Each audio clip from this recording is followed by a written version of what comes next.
tidak seorang pun keluar dan tidak seorang pun masuk. Artinya bahwa gerbang kota Yeriko di saat itulah terjadi mukjizat yang luar biasa. Tembok Yeriko runtuh dengan sendirinya, rata dengan tanah. Tidak ada alat pengepungan, tidak ada pertempuran sengit. Kemenangan itu sepenuhnya karena kuasa Tuhan dan meniup sangkakala. Hari ketujuh, mereka harus mengelilingi 7 kali dan kemudian bersorak dengan nyaring. Tidak ada pengepungan, tidak ada serangan fisik. Seringkali Tuhan meminta kita melakukan hal-hal yang tidak kita mengerti dan kerjasama di antara umat Tuhan atau orang percaya. Bangsa Israel bergerak bersama-sama, mengikuti arahan Yosua dan para imam. Tak ada yang berjalan sendiri atau melakukan inisiatif pribadi. Ketaatan dan tindakan yang serempak menjadi kunci keberhasilan mereka dalam menghadapi tantangan. 3, 2, 1. Salam saudara, kembali kita bisa berjumpa dalam tayangan edukasi Kristen, beriman dengan logika yang sehat. Saudaraku yang terkasih di dalam nama Tuhan Yesus, hari ini saya akan membagikan sebuah berkat kebenaran tentang kuasa Tuhan dalam peristiwa runtuhnya tembok Yeriko. Saudaraku, kisah runtuhnya tembok Yeriko dalam Kitab Yosua adalah sebuah catatan dramatis tentang bagaimana Tuhan menggunakan bangsa Israel untuk menyatakan kuasanya. Peristiwa ini bukan sekadar kemenangan militer, melainkan demonstrasi iman, ketaatan, dan campur tangan ilahi yang luar biasa. Setelah bangsa Israel menyeberang Sungai Yordan di bawah kepemimpinan Yosua, kota berkubu Yeriko berdiri kokoh di hadapan mereka. Yeriko adalah pusat yang strategis dan simbol kekuatan Kanaan. Para militer menaklukkan kota dengan tembok yang tinggi dan pertahanan yang kuat tanpa mustahil. Namun Tuhan memiliki cara yang jauh melampaui strategi perang konvensional. Bagaimana Nat kitab Yosua memberitahukan. Yosua pasal 6 ayat 1 firman Tuhan berkata demikian. Dalam pada itu, Yeriko telah menutup pintu gerbangnya. Telah tertutup kota itu karena orang Israel. Tidak ada orang keluar atau masuk. Saudara, ada sebuah farse yang mengatakan telah tertutup kota itu. Apabila kita memperhatikan teks dalam teks Ibraninya, kata yang digunakan dalam farse telah tertutup kota itu dengan menggunakan farse sogeret, hume sugeret. Apabila diperhatikan, ada satu kata yang diulang sebanyak 2 kali, yakni kata sogeret. Diartikan tertutup atau tutup. Ini berarti bahwa Yeriko ditutup dengan penutup yang berlapis atau tertutup sangat rapat sekali. Rasi coba menjelaskan yang dimaksud dengan tertutup dengan penutup yang berlapis. Targum coba mengartikan tertutup dengan gerbang besi dan diperkuat dengan jeruji tembaga. Dalam kitab Nedarim, kitab Talmud, Nedarim yang ke-7 mengungkapkan di mana para penduduk Yeriko bersumpah untuk tidak menggunakan kota atau pintu gerbang sebagai bagian dari aktivitas sehari-hari. Ini dapat dibandingkan dengan farse yang mengatakan tidak seorang pun keluar dan tidak seorang pun masuk. Artinya bahwa gerbang kota Yeriko artinya oleh karena ketakutan rakyat, ketakutan orang-orang Yeriko atas peristiwa pertolongan Tuhan terhadap orang Israel, gerbang Yeriko ini tidak lagi dipergunakan sebagai tempat keluar masuk kota Yeriko, sehingga akses orang yang di dalam tidak bisa keluar dan orang yang dari luar tidak bisa masuk. Oleh karena ada dua penutup yang digunakan dalam gerbang Yeriko ini. Dengan kata lain, kota Yeriko ini tertutup dengan sangat rapat sekali. Tuhan memberikan instruksi yang unik kepada Yosua supaya bangsa Israel harus mengelilingi kota itu sekali sehari selama 6 hari. Dengan para imam membawa tabut perjanjian dan meniup sangkakala.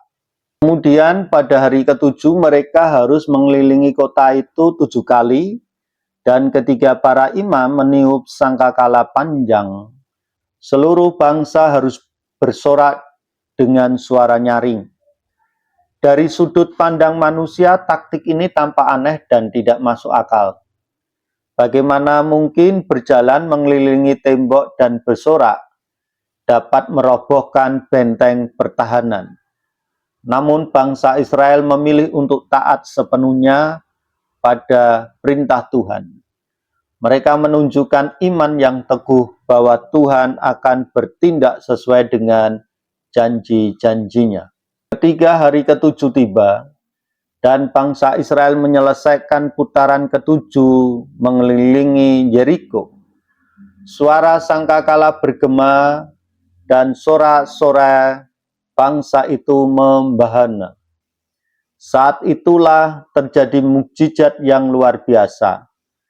Tembok Yeriko runtuh dengan sendirinya, rata dengan tanah.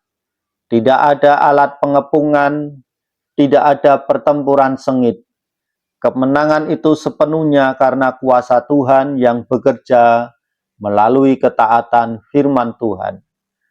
Hal ini bisa saudara bandingkan dengan kitab Yosua pasal 6 ayat yang ketiga sampai ke-5.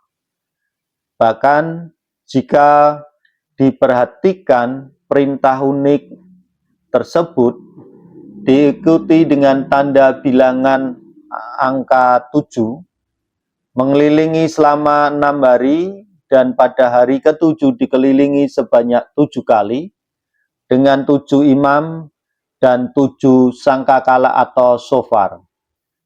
Perintah yang unik ini dengan maksud agar semua bangsa di Yeriko melihat bahwa Tuhan Allah yang berperang untuk bangsa Israel, bukan dengan tombak dan pedang ataupun panah. Bahkan bangsa Israel mengalahkan Yeriko yang kokoh. Kisah ini yang tertulis dalam kitab Yosua pasal 6 bukan sekedar catatan sejarah tentang penaklukan sebuah kota. Kisah ini menyimpan pelajaran rohani yang mendalam dan relevan bagi kehidupan kita saat ini, di mana sebagai orang percaya kita harus memiliki ketaatan yang radikal. Perintah Tuhan kepada Yosua terdengar aneh, bahkan tidak masuk akal dari sudut pandang strategi militer. Kita bisa bayangkan, mengelilingi tembok kokoh sebuah kota besar 6 hari berturut-turut, dengan para imam membawa tabut perjanjian dan meniup sangkakala. Hari ke-7, mereka harus mengelilingi 7 kali, dan kemudian bersorak dengan nyaring. Tidak ada pengepungan, tidak ada serangan fisik. Seringkali Tuhan meminta kita melakukan hal-hal yang tidak kita mengerti atau yang bertentangan dengan logika dunia. Kisah ini mengajarkan kita tentang pentingnya ketaatan yang radikal dan penuh kepercayaan kepada perintah Tuhan, meskipun terlihat mustahil. Namun, apakah kita bersedia melangkah dalam iman, bahkan ketika jalan di depan tidak jelas? Selanjutnya, cerita ini menunjukkan kuasa Tuhan di balik kelemahan manusia. Tembok Yeriko yang tinggi dan kokoh melambangkan rintangan besar dan tantangan yang kita hadapi dalam hidup. Dari sudut pandang manusia, merobohkan tembok seperti tanpa alat perang yang canggih adalah hal yang mustahil. Namun Tuhan menunjukkan bahwa kekuatan sejati tidak terletak pada kehebatan manusia, melainkan pada kuasanya. Kuasa Tuhan bekerja melalui ketaatan dan iman kita yang radikal kepada Allah yang sejati. Apa tembok Yeriko dalam hidup kita saat ini? Mungkin itu masalah keuangan, hubungan yang rusak, penyakit atau ketakutan yang menghalangi kita untuk maju. Ingatlah bahwa Tuhan sanggup melakukan perkara-perkara besar di luar kemampuan kita. Kuncinya adalah menyerahkan kelemahan kita kepadanya dan percaya sepenuhnya kuasanya yang tak terbatas. Cerita ini juga memberikan suatu pembelajaran bagi kita tentang persatuan dan kerjasama di antara umat Tuhan atau orang percaya. Bangsa Israel bergerak bersama-sama, mengikuti arahan Yosua dan para imam. Tak ada yang berjalan sendiri atau melakukan inisiatif pribadi.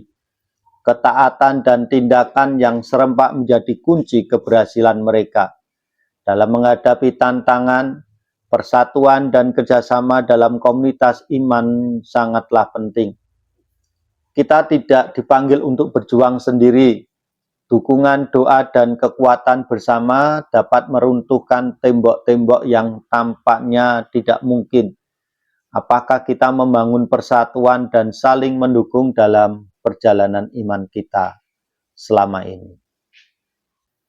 Kisah ini juga mengajarkan tentang kesabaran dan ketekunan. Proses meruntuhkan tembok Yeriko tidak terjadi dalam semalam. Bangsa Israel harus berjalan mengelilingi tembok itu selama 7 hari. Ini membutuhkan kesabaran dan ketekunan dalam menantikan waktu Tuhan dan mengikuti proses yang telah Dia tetapkan. Seringkali kita ingin jawaban dari terobosan terjadi dengan cepat, namun Tuhan mengajarkan kita untuk tetap pentingnya sabar dan tekun dalam menjalani proses. Jangan menyerah di tengah jalan, teruslah berjalan dalam iman dan ketaatan, dan percayalah bahwa pada waktunya Tuhan akan bertindak. Baiklah saudara, ketika kita melihat tanda-tanda pekerjaan Tuhan atau mengalami terobosan, kemenangan iman kita adalah proklamasi bahwa Tuhan berdaulat atas setiap situasi dalam hidup kita. Bahwa dengan ketaatan, iman, persatuan, kesabaran, dan keyakinan akan kuasa Tuhan, tidak ada tembok penghalang yang terlalu tinggi dan terlalu kokoh untuk diruntuhkan dalam hidup kita.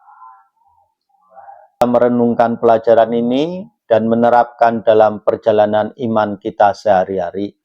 Puji nama Tuhan, saudara bisa bagikan tayangan ini kepada rekan saudara yang saudara pandang layak untuk mendapatkan berkat ini.